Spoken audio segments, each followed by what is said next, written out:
Hola a todos, muy buenas noches, espero que estén muy bien, bienvenidos a esta sesión académica nacional del día de hoy, 20 de marzo del 2024, en el cual, pues bueno, tenemos el gustote de presentar a la doctora Vanessa, que en un momento le diré un poquito de su semblanza curricular.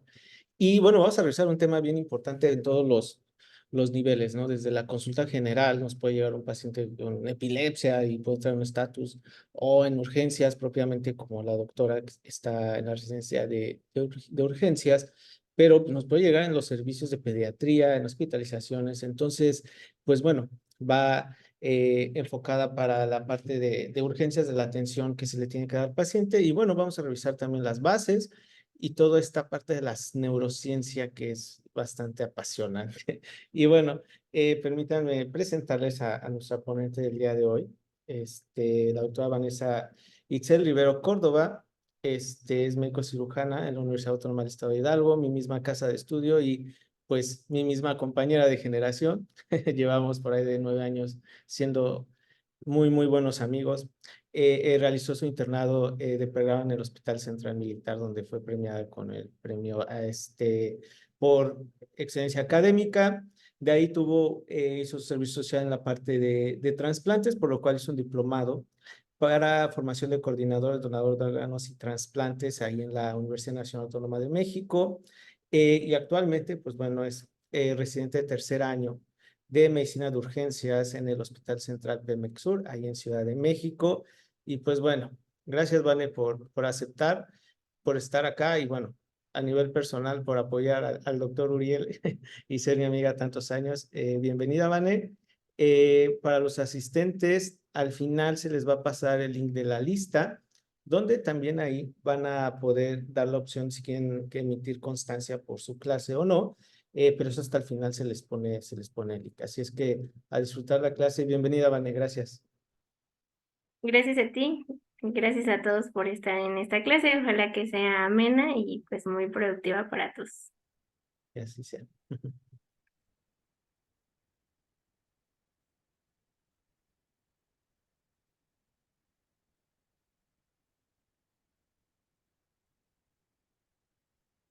Creo que sí se ve, ¿verdad? Perfecto, ya la vemos. Bueno, pues como les dijo Ariel, el día de hoy vamos a ver estatus epiléptico. Espero que sea un tema pues de relevancia para todos, que sea pues ameno. La verdad es que sí es un poco complejo, pero pues si lo vemos de una manera práctica, yo creo que todos lo vamos a entender un poco mejor. Cualquier duda que tengan, pues me van diciendo. Primero,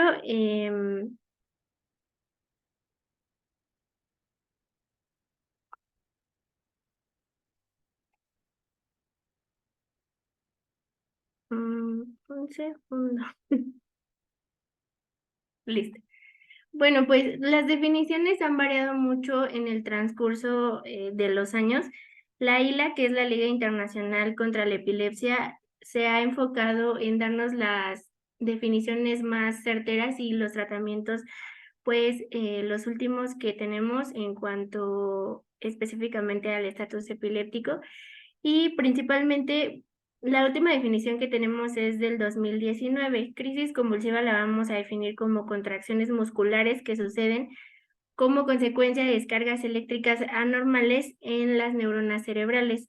Esto es importante porque esta definición, como les comento, ha variado en el transcurso de los años y pues es importante saber diferenciar cuándo es que un paciente cae en un estatus epiléptico o es solamente una crisis convulsiva aislada. Asimismo, hay que diferenciar que no todas las crisis de repetición van a caer en un estatus epiléptico y más adelante lo vamos a ver con la fisiopatología. El estatus epiléptico lo vamos a definir como cualquier actividad epiléptica que dure más de 5 minutos, pero que se caracterice por una crisis duradera. Esta puede ser acompañada solo de un episodio o más, pero lo más importante es que no retorna a su situación previa de conciencia, es decir, no recupere el estado de alerta. Y este pues es un punto muy importante para poderlo diferenciar. Cuando nosotros tengamos un paciente que llegue con nosotros, que presente una crisis convulsiva y probablemente vuelva a presentar otro episodio, pero este recupere, aunque tenga un periodo posictal retardado, no podemos considerarlo un estatus epiléptico. Asimismo, el estatus epiléptico refractario lo vamos a definir, pues, o sea, la definición previa que les di, más que tenga un periodo de duración de 30 a 60 minutos, a pesar del tratamiento de primera y de segunda línea que más adelante igual vamos a ver. Y tenemos otra definición más que va a ser el estatus epiléptico superrefractario. Este se va a mantener durante un tiempo mayor de 24 horas luego de la administración del tratamiento de tercera línea, que también más adelante vamos a tener. Entonces, si nosotros podemos notar, tenemos diferentes definiciones en las cuales podemos clasificar a nuestro paciente y de acuerdo a este va incrementando la gravedad. Ahora, tenemos como todo un parteaguas para decir si son simples o complejas o cómo podemos clasificarlas. Como les menciono, a lo largo de este tiempo ha modificado mucho las definiciones y de hecho tenemos todavía o utilizamos definiciones previas que ya no deberían ser utilizadas. Hay algunos términos que me gustaría decirles o compartirles el día de hoy, como por ejemplo, podemos decir crisis de nivel de conciencia preservada, que nos va a sustituir el término de simples, o también el de complejas con nivel de conciencia alterado. La verdad es que casi no ocupamos estos nuevos términos, pero es muy importante pues conocerlos. También tenemos crisis focales y generalizadas. El término focal lo vamos a sustituir por el término parcial que antes teníamos y que estas solamente se van a limitar a un hemisferio, y las generalizadas que evidentemente pues nos van a involucrar ambos hemisferios. También tenemos otras definiciones como crisis de inicio desconocido o algunas que pueden evolucionar a crisis tónico-clónicas bilaterales. Las primeras nos van a hacer referencia a las focales generalizadas y las tónico-clónicas bilaterales lo vamos a sustituir como para crisis secundarias. Esto principalmente se puede dar por tumores o por un evento cerebrovascular previo. Pero ¿por qué todo esto es importante o por qué es pues de relevancia que nosotros sepamos pues este tema?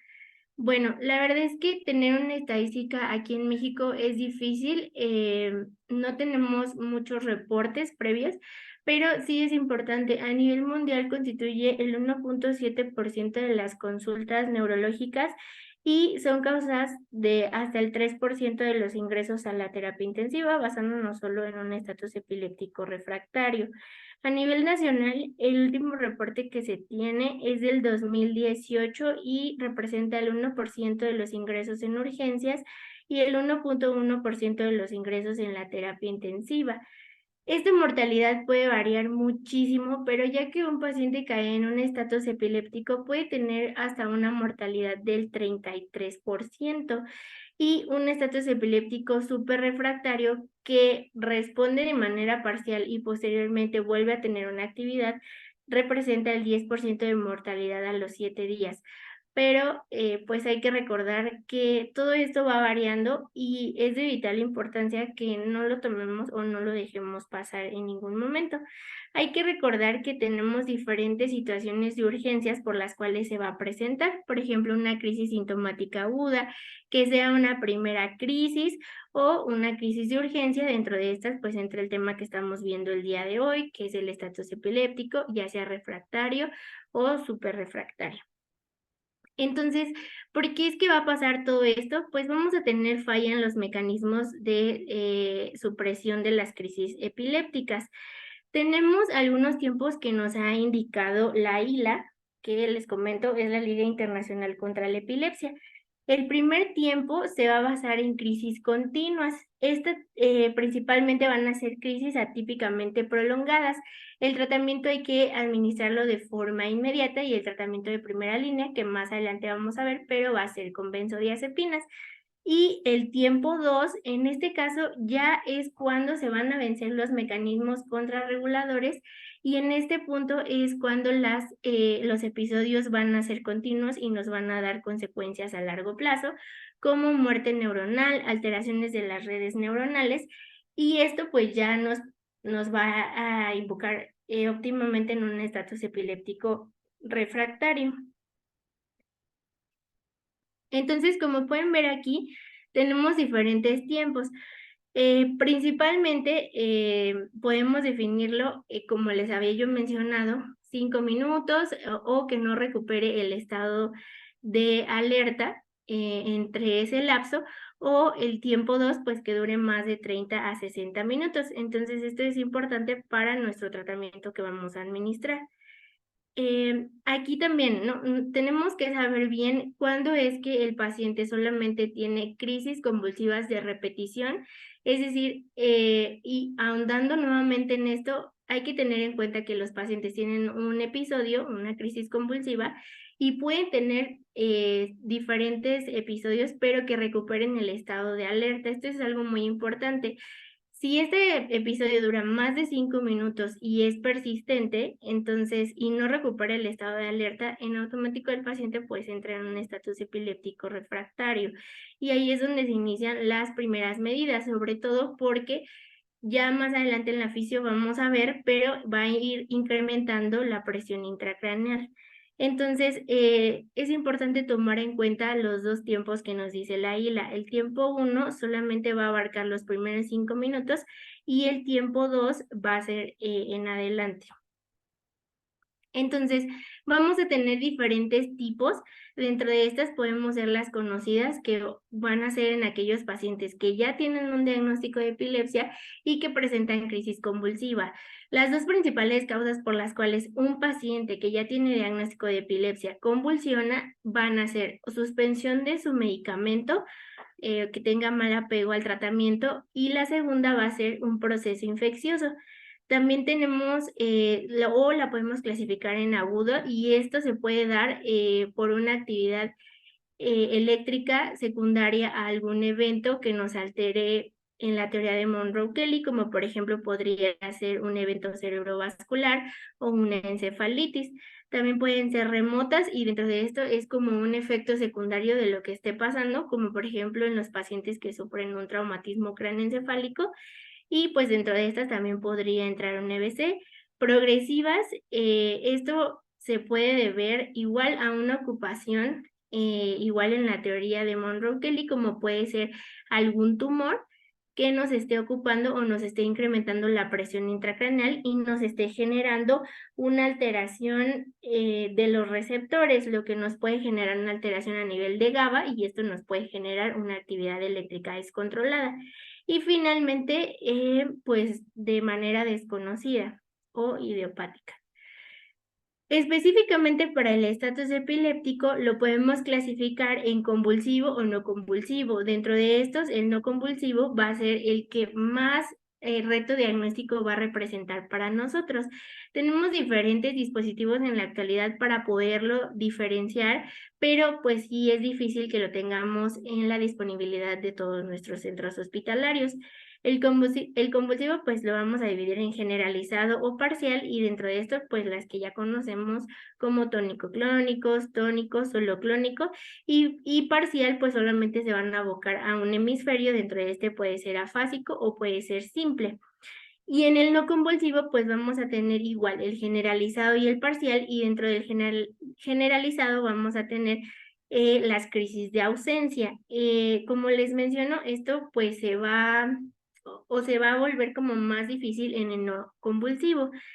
En el primero, pues vamos a tener una actividad motora tónico-clónico de manera bilateral, y este puede durar 5 minutos. Y en el no convulsivo, aquí vamos a tener una diferencia, pero se va a basar en una crisis electroclínica que va a durar más de 10 minutos continuo, o una duración total mayor o igual de 20.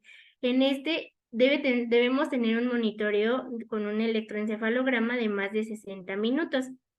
Y como les menciono, este va a representar todo un paradigma para nosotros porque es difícil que lo podamos notar.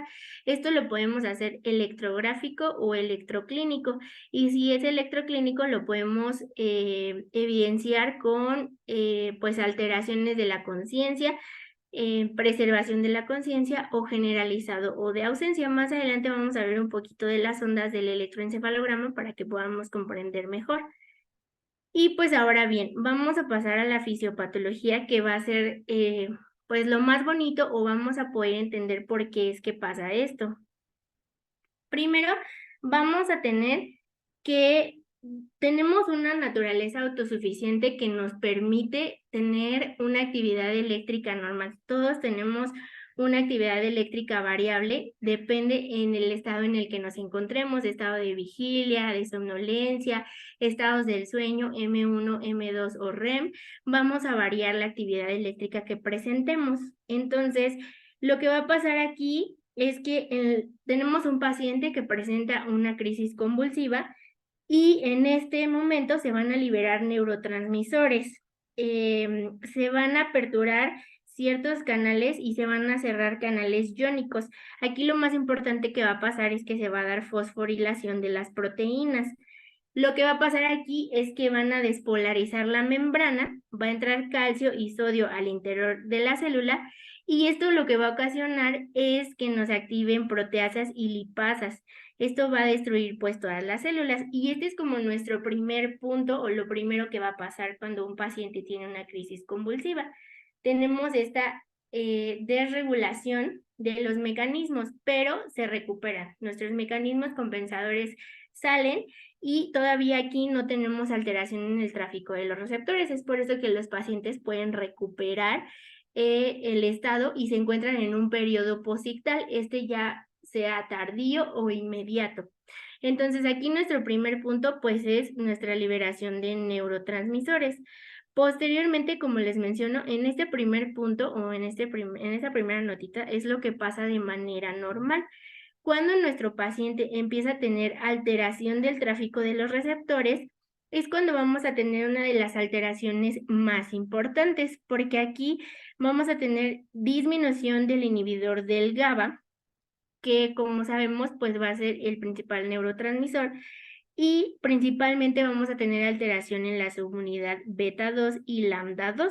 Esto lo que nos va a generar es que vamos a tener incremento en los receptores NMDA, y estos van a salir de la membrana, nos van a inhibir los mecanismos y nos van a aumentar los mecanismos excitatorios. Es por eso que aquí, o sea, en la segunda notita empezamos a tener alteraciones del tráfico de los receptores. Y aquí es donde nuestro paciente va a tener una crisis convulsiva continua, duradera, y ya no va a recuperar el estado de alerta porque ya no van a existir esos mecanismos compensatorios, va a ser una actividad eléctrica continua. Algo importante aquí de mencionar es que es por eso que las benzodiazepinas, y ya lo vamos a ver más adelante, aunque sigue siendo nuestro tratamiento de primera línea, ya no van a funcionar porque vamos a tener afectación de los receptores GABA, y es en donde actúan pues las benzodiazepinas. Es por eso que pues vamos a tener esta alteración. Ahora bien, vamos a pasar al tercer paso, que es afectación de los neuropéptidos, y esto principalmente se van a ver porque vamos a tener un incremento excitatorio. Estos van a mantener un estadio de hiperexcitabilidad, entonces la actividad eléctrica no va a ceder y nuestro paciente va a seguir convulsionando. Entonces, en este momento es cuando ya tenemos una liberación excesiva de catecolaminas, porque lo que va a querer hacer nuestro organismo es satisfacer las necesidades de oxígeno y glucosa de nuestras células. Entonces, aquí es donde vamos a tener diferentes cambios y lo vamos a ver más adelante. Pero si nosotros no mejoramos en este caso, podemos tener cambios genéticos o epigenéticos que nos pueden crear alteraciones en el ARN, y esto puede pues cambiar de alguna manera las membranas excitatorias de nuestras neuronas. Entonces es por eso que los pacientes que presentan un estatus epiléptico refractario tienen un riesgo de hasta presentar, o sea, tienen una prevalencia de hasta 7 veces más de volver a presentar otro episodio en los siguientes 6 meses, y es que no tienen un tratamiento adecuado. Entonces aquí ya vimos que se vencieron todos nuestros mecanismos, todo nuestro mecanismo excitatorio está alterado y vamos a empezar a tener alteraciones pues metabólicas, como les mencioné, para satisfacer las necesidades de oxígeno de la demanda y el aporte. Entonces aquí primero lo que va a pasar es que vamos a tener una hiperglucemia. Esto va a ser igual que se eleve la presión arterial y también la presión transpulmonar. Todo esto lo que va a hacer es mantener nuestra presión de perfusión cerebral. Como sabemos, y yo sé que es un poquito engorroso, pero pues aquí nuestro ciclo de Krebs va a estar trabajando un poquito más para generar pues toda esa energía para que nuestro cerebro esté funcionando, porque pues es el principal que se va a ver afectado. Pero de alguna manera todos estos mecanismos compensadores se van venciendo, van fallando, producen un desajuste entre la oferta y la demanda, y eso lo que nos va a generar va a ser un daño cerebral. Si todo esto persiste por más de una hora, es decir, ya nos enfocaríamos en un estatus epiléptico súper refractario, lo que vamos a tener es que nuestra hiperglucemia, que se mantenía para mantener los niveles de oxigenación, vamos a tener un estado de hiperinsulinismo, lo que nos va a condicionar a una hipoglucemia. Entonces, por otro lado, también vamos a tener una contracción muscular persistente y lo que nos va a generar va a ser un estado de anaerobiosis. Esto nos va a generar una acidosis láctica y por ende nuestros pacientes van a tener incremento en la presión intracraneal y van a hipoventilar, ¿no? Es un mecanismo de compensación, pero todo esto al final nos va a vencer los mecanismos de autorregulación cerebral, lo que nos va a generar un incremento de la presión intracraneal y a su vez se va a hacer un ciclo vicioso, porque lo que nos va a ocasionar es que vamos a tener una actividad eléctrica persistente porque los receptores GABA van a estar disminuidos o van a estar inhibidos y no vamos a poder contrarrestar ese daño. Cuando nosotros caemos en ese punto, lo que tenemos que hacer pues es detener la actividad eléctrica de nuestro paciente. ¿Cómo lo vamos a hacer? Pues con sedación. Y ya lo vamos a ver más adelante. Podemos caer en diferentes estados pues refractarios del paciente que nos pueden generar ese daño neuronal. Hay que recordar, o bueno, desde antes se tenía una teoría que teníamos disminución en la cantidad de neuronas. Ya se demostró que estas, pues a su vez, se van a, o sea, reciclan y se vuelven a formar, pero en un estadio muy prolongado. Entonces eso hace el ciclo vicioso de que no podamos salir como de esa fase de nuestro paciente. Entonces, ¿cómo nosotros nos vamos a dar cuenta? Es decir, o sea, llega nuestro paciente, convulsiona, le aplicamos tratamiento de primera línea, que ya más adelante vamos a ver específicamente, pero pues son las benzodiazepinas, vuelve a convulsionar, porque es decir, ya en este punto tenemos una alteración en el tráfico de los receptores, y es una actividad eléctrica continua, disminuyen los inhibidores GABA y incrementan los excitatorios. Tenemos mucha salida de los receptores NMDA y esto lo que nos va a ocasionar es que vamos a tener alteración en la membrana neuronal. Nosotros eso lo podemos ver en los pacientes que tengan convulsiones tónico-clónicas, que estemos viendo, que los estamos visualizando. Pero en aquellos pacientes que tienen un estatus epiléptico no convulsivo, con una crisis de ausencia, no lo vamos a poder determinar de una manera tan sencilla. Es por eso que, por ejemplo, les podemos hacer un electroencefalograma, pero no lo tenemos todo el tiempo. Hay diferentes dispositivos ahora en los que podemos estar midiendo la actividad cerebral. Un dato importante es, pues nosotros tenemos que el electroencefalograma nos puede medir o tiene una amplitud de 5 a 200 microvoltios. Y, por ejemplo, yo les puse aquí, cuando nosotros estamos en vigilia, tenemos una medición de onda de 20 a 50 microvoltios. Tenemos diferentes tipos de onda que podemos ver como delta, teta, alfa, beta o gamma. Y para que lo entendamos de una manera un poquito más sencilla, nosotros vamos a tener, cuando nosotros estamos despiertos, vamos a estar entre un rango de onda de 8.5 a 12 Hz. Y cuando nosotros vamos a dormir, lo que va a pasar es que nuestras ondas beta van a disminuir. Esto lo que va a ocasionar es pues como una disminución de la actividad eléctrica, pero sin alterar el tráfico de los receptores. Eso es algo normal. Cuando nosotros tenemos un paciente, y aquí les puse un electroencefalograma de un paciente con un estatus epiléptico, lo que va a pasar es que todas estas ondas van a ser disreguladas y van a verse alteradas. Un paciente cuando está monitorizado y presenta un estado de vigilia puede permanecer con ondas alfa y ondas beta, pero esto lo que va a hacer posteriormente cuando inicia la actividad eléctrica es que va a tener la disregulación de las ondas. De hecho, podemos alcanzar hasta 30 Hz de amplitud. Entonces, eso nos sirve de alguna manera para que nosotros podamos estar midiendo la actividad eléctrica que presente nuestro paciente, porque no siempre lo vamos a ver, no siempre vamos a saber demostrar si es que nuestro paciente está convulsionando o no. Incluso, como les mencioné en la primera definición, cuando se trata de un estatus epiléptico súper refractario, esta actividad eléctrica persiste aun cuando nuestro paciente está sedado por más de 24 horas. Entonces, es en aquellos pacientes en los que tenemos que valorar si es que, por ejemplo, inducimos un coma barbitúrico o pues cómo detener esa actividad eléctrica, porque ese daño va a continuar y no va, o sea, no lo vamos a poder detener. Tenemos diferentes tipos de escala en las cuales nosotros pues podemos medir un poquito el pronóstico o el estado en el que nuestro paciente ingresa. Hay una escala que la hizo igual la Liga Internacional contra la Epilepsia, y esta escala lo que o sea, lo que pretendía medir era mediante el valor predictivo negativo. En 150 pacientes lo hicieron, y esto lo que demostraba es que qué tan favorable era pues esta escala para nuestros pacientes, o qué tan significativo para valorar el estatus epiléptico que tenía el paciente. Entonces se demostró una P significativa, y por eso es que la escala ESTES es una de las principales que debemos ocupar para que nosotros pues valoremos a nuestro paciente desde que llega.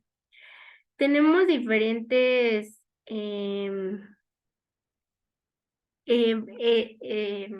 pues criterios. Dentro de estos tenemos, por ejemplo, el nivel de conciencia al ingreso a urgencias, el tipo de crisis epiléptica, la edad, si es que nuestro paciente ya tenía un antecedente de epilepsia, y pues aquí solamente vamos a valorar si es favorable o desfavorable. Entonces, entre mayor puntaje tenga, pues va a ser más desfavorable, y esto lo único que nos dice es que tiene más riesgo de caer en un estatus epiléptico cuando entre nuestro paciente. Entonces puede ser pues igual pronóstica. Tenemos otras escalas, dentro de estas está también la escala ADAN. Esta igual nos permite, por ejemplo, aquí es importante tomarlo en cuenta porque si nosotros con que solo tengamos un punto más de Adán, esto nos va a significar que podemos tener pues un riesgo incrementado pues de tener un estatus epiléptico. Y el estrés, además se hizo un estrés modificado. El estrés pasado que les enseñé fue el original, el que se creó por el doctor Ticura, y este fue por la Liga Internacional contra la Epilepsia, pero ya hicieron un test modificado en donde nosotros podemos predecir una probable muerte al ingreso. Si nuestro paciente tiene mayor de 4 puntos, esto nos va a generar pues un alto riesgo de mortalidad. Y también tenemos el Rasesur. Este pues nos puede, igual es pronóstica, y lo que nos va a dar es un resultado adverso a los 30 días de que nuestro paciente llegó al estado de urgencias. Entonces, es importante que nosotros tengamos en cuenta pues este tipo de escalas, porque si bien no lo son todo, pero sí nos pueden dar como una idea de lo que pues nosotros podemos pues escalar dentro del área de urgencias para ver el pronóstico del paciente. Aquí es muy importante que nosotros principalmente tratemos la causa inicial que nos creó el estatus epiléptico, y pues darle todas las medidas de soporte que ya en breve vamos a ver. Entonces, es importante que nosotros veamos o diferenciemos los diferentes tipos o los estadios que podemos presentar cuando esta actividad eléctrica es desregulada. Es importante igual ver las clasificaciones que tenemos y poder saber cuando un paciente tiene pues una crisis convulsiva aislada o de repetición, o poder ya diagnosticar cuando se trata de un estatus epiléptico, no, o sea, nada más estatus epiléptico, refractario o superrefractario. Y pues de primera instancia o el primer tratamiento que tenemos que dar va a ser con benzodiazepina. Hasta la actualidad es el primer tratamiento de primera línea y pues el ideal va a ser con lorazepam, calculado a 0,1 miligramo kilo, con una dosis máxima de 4 miligramos en 2 episodios.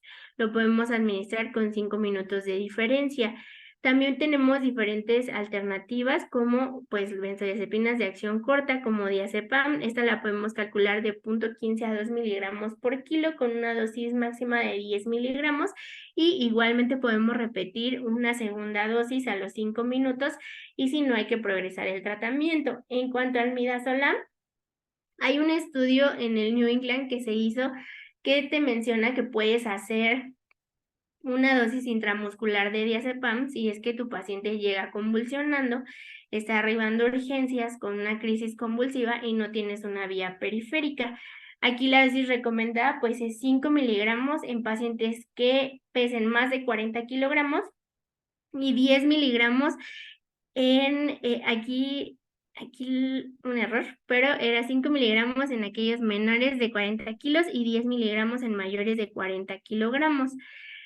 Es importante que nosotros de primera instancia pues le demos las medidas de soporte al paciente, no solamente pues la administración de las benzodiazepinas, sino también el oxígeno suplementario nos puede ayudar, y también pues no es necesario como antes, o sea, colocarlos en cierta posición, ni tampoco colocar objetos en cavidad oral, solamente pues hay que yugular la crisis convulsiva con medicamento. En este caso pues el benzodiazepinas, como les menciono, es el tratamiento de primera línea, pero también pues darle todas las medidas de soporte. Posteriormente hay que valorar si esa crisis convulsiva cede o no lo hace y tomar las medidas pertinentes. En este caso, si la crisis convulsiva cede, porque no quiere decir que el paciente que llegue presente una crisis convulsiva, de primera instancia vamos a hacer el diagnóstico de un estatus epiléptico. Este puede progresar, como les comento, puede hacer una crisis convulsiva de repetición,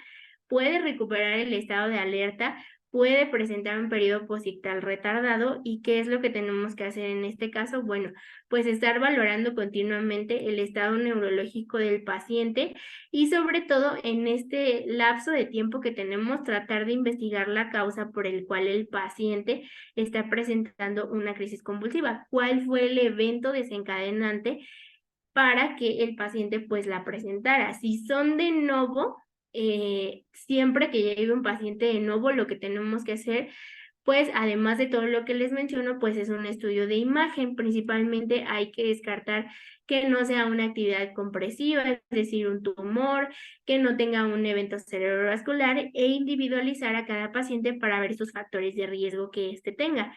Entonces, es importante que nosotros pues sepamos las características de las comorbilidades que nuestro paciente tenga. Posteriormente, si el paciente vuelve a presentar una crisis convulsiva, en ese caso podemos volver a administrar otra dosis de benzodiazepina. No nos dice la literatura que nos pasemos inmediatamente al tratamiento de segunda línea, pero sí, si fue una crisis convulsiva aislada, es decir, llegó el paciente, posterior a unas horas vuelve a presentar otra crisis convulsiva, entonces pues hay que yugular esa crisis, y también podemos administrar nuevamente benzodiazepina como tratamiento de primera línea, no pasarnos inmediatamente a segunda línea. Otro grado de recomendación importante es que ya que se yuguló esa crisis, podemos aplicar un segundo medicamento anticonvulsivo para que nosotros podamos impregnar a nuestro paciente, o incluso se dice administrar el medicamento que nuestro paciente tome, que ya tiene prescripción crónica, pero ajustado a una dosis mayor. Y bueno, como tratamiento, pues les menciono, estos pues serían como los principales. Tenemos algunas otras bibliografías en donde, por ejemplo, nos mencionan la fenitoína. Dentro de esta la vamos a considerar como tratamiento de segunda línea. Lo que queremos aquí hacer, pues, es impregnar a nuestro paciente. Entonces, si nosotros entendemos toda la fisiopatología, vamos a poder entender por qué es que nuestro tratamiento. Si se acuerdan, les mencioné que en aquellos pacientes que inician toda esta actividad disregulada, vamos a tener una entrada de calcio y sodio al interior de la célula. Y esto lo que nos va a generar es pues una activación de proteasas y lipasas intracelulares. Entonces, si recordamos un poquito, la fenitoína pues es un antiarrítmico clase 1B y lo que hace es que nos bloquea los canales de sodio. Esto nos va a reducir la velocidad de ascenso que nosotros tenemos en nuestro ciclo en la fase 0. Entonces, esto nos va a generar que podamos yugular de esa manera esa actividad eléctrica prolongada y ese círculo vicioso y ese tráfico de los receptores. Entonces es por eso que ocupamos muy comúnmente la DFH o la fenitoína para que en lo que se yuguló esa crisis nosotros podamos darle tratamiento a nuestro paciente pues a largo plazo. O sea, no le vamos a aplicar fenitoína al paciente para yugular esa crisis o esa actividad eléctrica en ese momento, porque la fenitoína no nos va a actuar en los receptores GABA, no va a funcionar como un mecanismo para quitar esa inhibición del GABA. Lo vamos a ocupar principalmente pues a largo plazo. Entonces, nosotros podemos ocupar una dosis de impregnación de 15 a 18 miligramos kilo y igual incluso en los niños también se ocupa una dosis de 15 miligramos kilo. Hay que recordar igual, como ya les mencioné, la acción que nos hace la fenitoína, pues no pasarla en bolo y mucho menos pasarla o en una dilución muy baja. Y pues bueno, también podemos aplicar, por ejemplo, valproato calculado de 15 a 60 miligramos kilo, pero este principalmente es un grado de recomendación 2B, en donde nos dice que lo podemos administrar en aquellos pacientes que ya tienen este antecedente de ingesta del medicamento. Entonces, es importante que nosotros entendamos como los mecanismos de cada medicamento para que podamos ver en qué fase de nuestra actividad eléctrica está actuando. Entonces, si nuestro paciente no mejoró, o sea, ya convulsionó una vez, ya convulsionó otra vez y no ha recuperado, o sea, ya cumple nuestra definición de 2 o más crisis en 5 minutos que no recuperen el estado de alerta, ¿qué es lo que tenemos que hacer ahorita? Pues entonces, lo primero, o sea, si vamos a yugular nuestra crisis convulsiva, sí podemos administrar nuevamente benzodiazepinas, pero ya sabemos que van a ser insuficientes, o sea, no van a ser que toda esa actividad excitatoria disminuya porque nuestro receptor GABA va a estar muy, muy, muy disminuido, o sea, va a estar muy inhibido, por así decirlo. Entonces, lo que nosotros hacemos en este punto, pues sí, como les comento, podemos administrar una benzodiazepina para tratar de yugular la actividad eléctrica. Para este punto ya nuestro paciente debe tener una impregnación con fenitoína, pero también podemos ocupar tratamiento de tercera y cuarta línea. Pero en este punto lo que nos urge más a la brevedad va a ser pues un manejo avanzado de la vía aérea. Lo que tenemos que hacer es pues proteger la vía aérea de nuestro paciente porque va a ser una actividad eléctrica que no va a ceder. Aquí idealmente y muchos artículos nos hablan que podemos ocupar la ketamina, podemos ocupar el propofol y nunca ocupar el flumazenil en estos pacientes porque lo mismo va a actuar o nos va a inhibir el receptor GABA. Entonces esto pues nos va a crear pues un círculo vicioso mayor. Entonces aquí pues darle manejo avanzado de la vía aérea al paciente y lo que queremos hacer es darle sedación, lo que queremos hacer es que esa actividad eléctrica disminuya. Es por eso que le otorgamos sedación al paciente.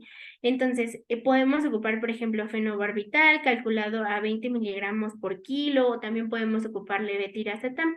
Sí vamos a ocupar tratamiento anticonvulsivo, pero idealmente primero pues aseguramos la vía aérea de nuestro paciente.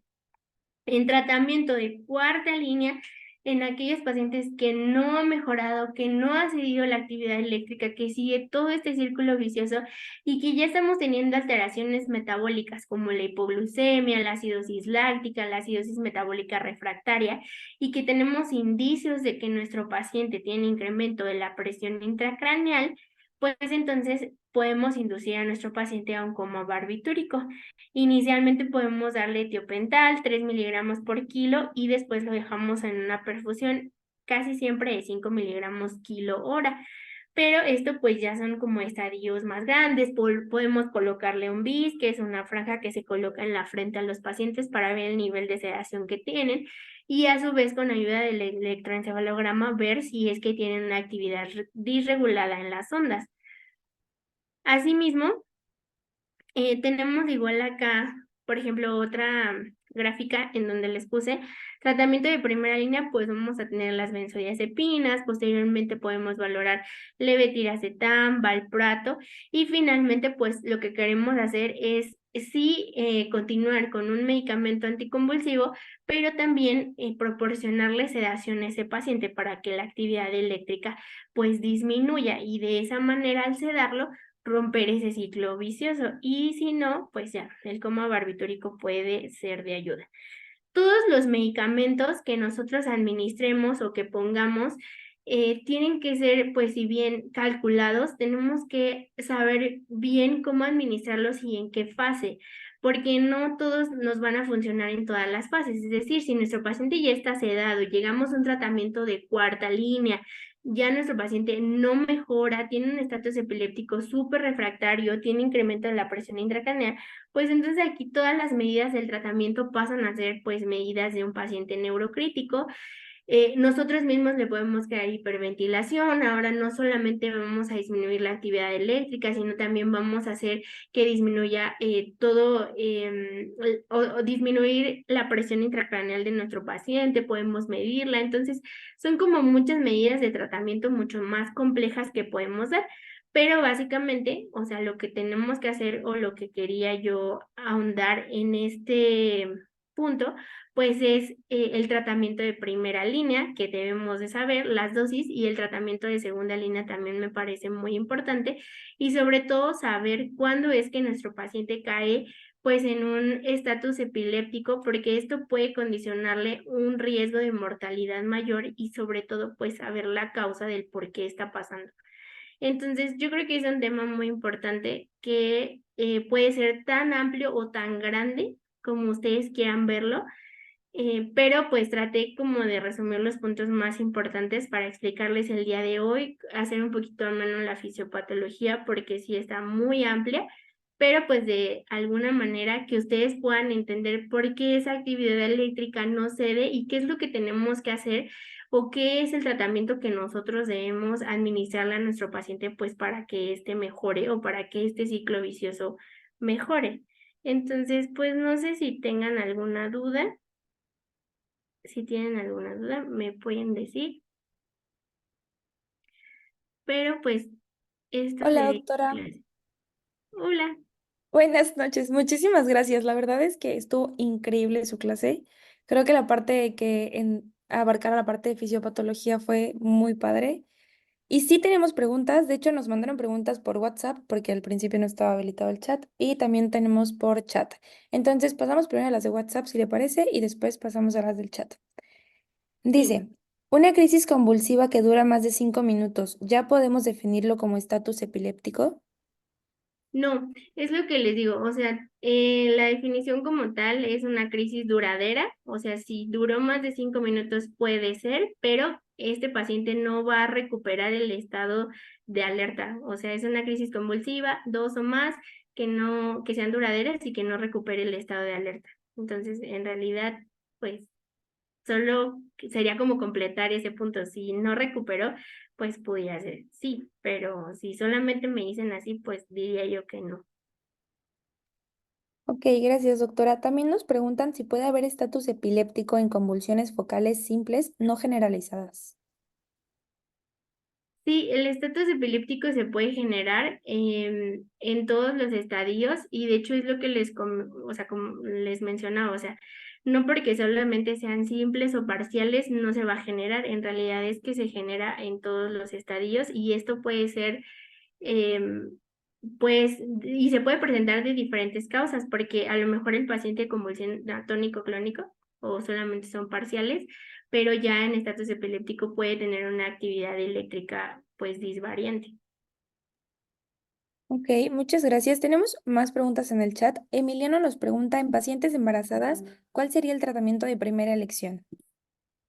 También administramos primero fenitoína, pero ahí lo principal es ver las semanas de gestación de la paciente, porque si la paciente cae en un estatus epiléptico, lo que pasa es que esto puede afectar obviamente pues al feto y tenemos que valorar como el tiempo de gestación para ver si es que la paciente puede tener o no una cesárea. Si no se puede, igual puedes inducir a tu paciente, si es que la actividad eléctrica continúa, puedes inducirla y puedes sedarla, pero lo que tienes que hacer a la brevedad, pues es una cesárea. O sea, siempre la mamá va a ser primero, pero si ya está viable el feto, hacer una cesárea de primera intención está bien. Excelente, doctora. Pues tiene muchos mensajes de felicitación y de agradecimiento. Y también tiene otra pregunta que es, ¿qué opina del riesgo de arritmias con el uso de fenitoína?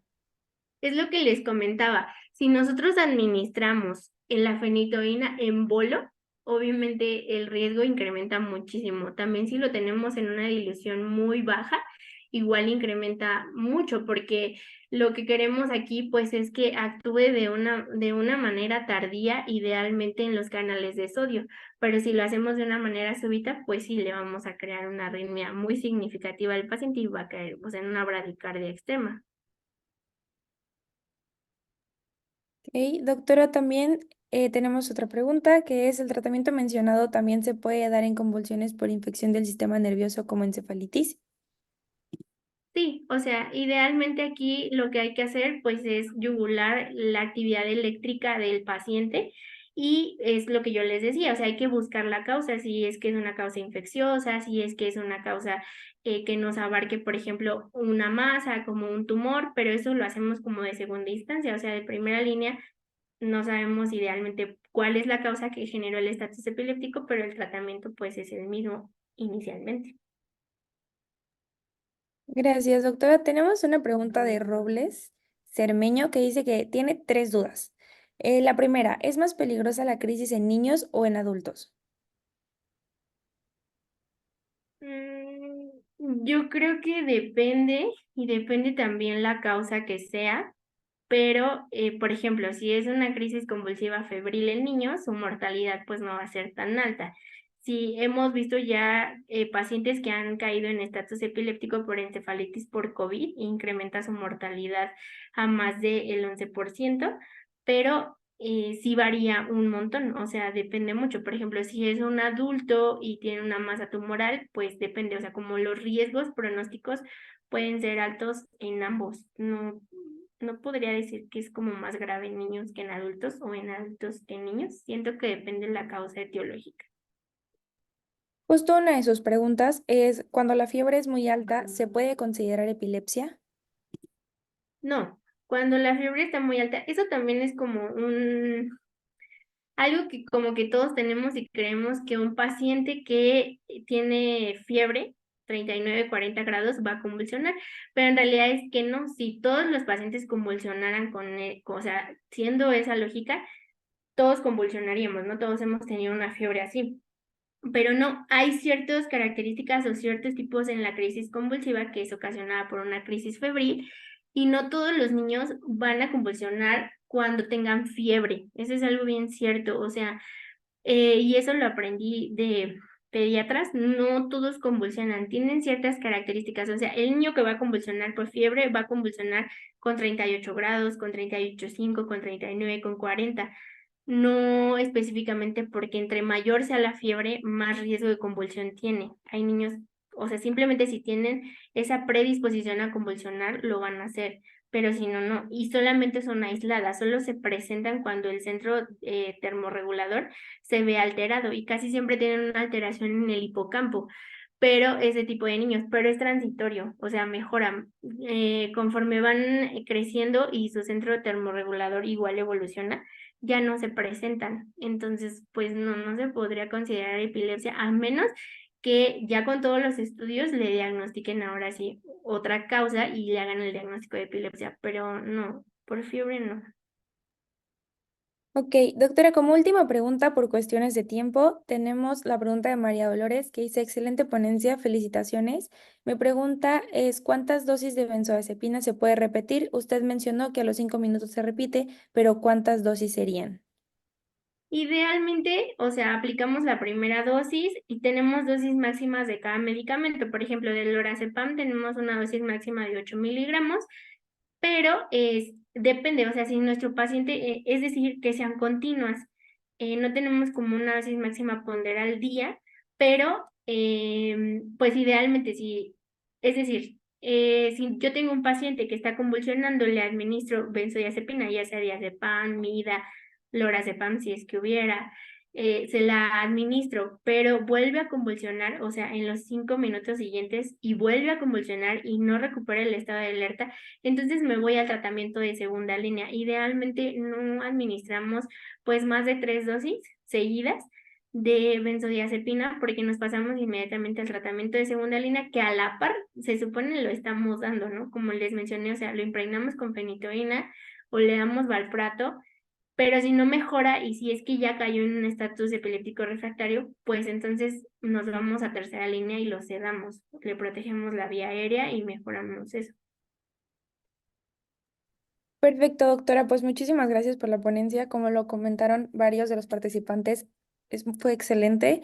Las preguntas que hicieron se las vamos a hacer llegar a la doctora para que los puedan contestar por medio de post en Instagram y así pues tampoco nos quedamos todos como con las dudas.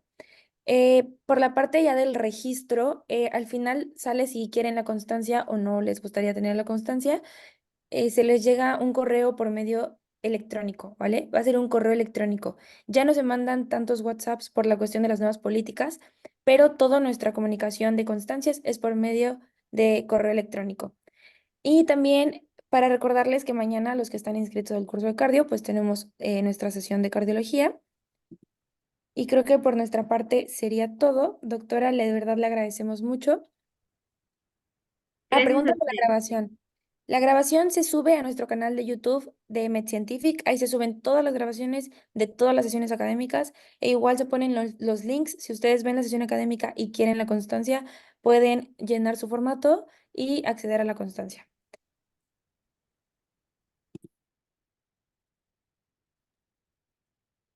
Muchísimas gracias, doctora Vanessa. Gracias a todos. Excelente noche. Igual.